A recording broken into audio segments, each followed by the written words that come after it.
ایک سوال یہ ہوتا ہے، ایک اعتراض اکثر یہ لوگ کرتے ہیں، تم تو ہر وقت ہر چیز شرک ہے، یہ شرک ہے وہ شرک ہے، سب کچھ شرک ہے، تو تم بھی تو شرک کرتے ہو۔ کیسے شرک کرتے ہیں ہم تو بچتے ہیں بھائی، بہت ڈرتے ہیں شرک سے، اعمال ضائع ہو جائیں گے، نبیوں کے اعمال اللہ نے کہا ضائع ہو جائیں گے، ہم تو شرک سے بچتے ہیں۔ نہیں، تم جب ایک دوسرے کو کہتے ہو یہ کاغذ دے دیجئے، یہ میرا کام کر دیجئے، یہ پیسہ بھیج دیجئے، آپ ٹیکسی والے کو بولتے مجھے وہاں چھوڑ دیجئے، تعاون، مدد مانگتے ہو نا، یہ بھی تو مدد ہے نا۔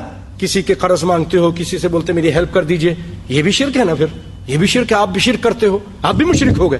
پھر بات سمجھ میں آ رہی ہے؟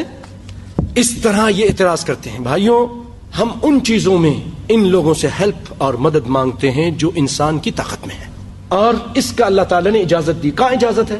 وَتَعَاوَنُوا عَلَى الْبِرِّ وَالتَّقْوَى، اللہ تعالیٰ فرماتے ہیں ایک دوسرے کے ساتھ تم تعاون کرو، نیکی کے کام میں، تقوی کے کام میں مدد کرو، تعاون کرو، یہ اللہ تعالیٰ کہہ رہا ہے۔ ما فوق الفطرت جو چیزیں ہیں اس میں ہم مثلا ڈاکٹر کے پاس جاتے ہیں، ڈاکٹر صاحب سنت ہے علاج کرنا، ڈاکٹر دوائی دے دیجئے، لیکن ایمان کس پر ہوتا ہے؟ شفا اس دوائی میں اور اس ڈاکٹر کی اس حرکتوں میں شفا کون دینے والا ہے؟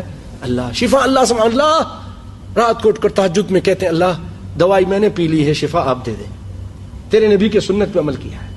ٹھیک ہے، ایک آدمی اس کے پاس 10 دینار ہے، میں قرض مانگتا ہوں بھائی آپ دے دیں، میرے ضرورت ہے، یا آپ میری مدد کر دیں اللہ کے لیے، یہ تعاون ہے، مجھے ذرا ضرورت ہے، پانی اٹھا کے دے دیں، یہ وہ کر سکتا ہے۔ لیکن میں اس سے جا کے کہوں میرا بچہ پیدا کر دو، مجھے غنی کر دو، مجھے عمر دراز کر دو، میری عمر، مجھے امتحان میں پاس کر دو، یہ چیز اگر میں اللہ کے علاوہ کسی اور سے مانگوں تو میں بھی مشرک، زندہ سے مانگوں، مردہ سے مانگوں، اللہ کے علاوہ کسی سے مانگوں، میں بھی مشرک۔ یہ کام اللہ کے اختیار میں ہے، یہ فرق ہے بھائیو۔ اس طرح لوگوں کو دھوکہ دیتے ہیں۔